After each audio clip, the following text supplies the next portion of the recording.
இது இன்வெஸ்ட் பண்ணுங்கன்னு சொல்கிற வீடியோ கிடையாது, எல்லாம் ஒன்லி ஃபார் இன்ஃபர்மேஷன்.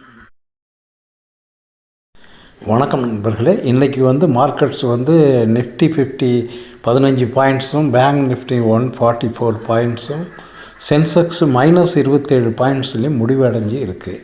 இதில் FMCG financial major fall, MCX gold 1% fall, silver 3% fall. Pharma, auto, bank, IT and defence sector நல்ல அப்வேர்டு. டிஃபென்ஸ் தான் நல்ல அப்வேர்டில் போயிருக்கு. எஃப்ஐஐஸ் என்ட்ரி கொடுக்குறாங்க இந்தியாவில், ஒரு நல்ல கண்டிஷன்ஸ் இருக்குங்கிற நம்பிக்கையில்.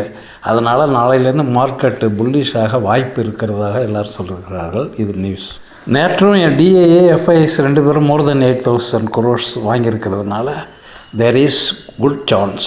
ஏஐ டிஸ்ட்ரிப்ஷன் ப்ராப்ளமும் சால்வ் ஆகிட்டு வருது. அதனால் மார்க்கெட்டு இனி புல்லிஷ் ஆகும், நன்மையே நினைக்கும். நன்றி, வணக்கம். மறக்காமல் சப்ஸ்கிரைப் பண்ணுங்கள்.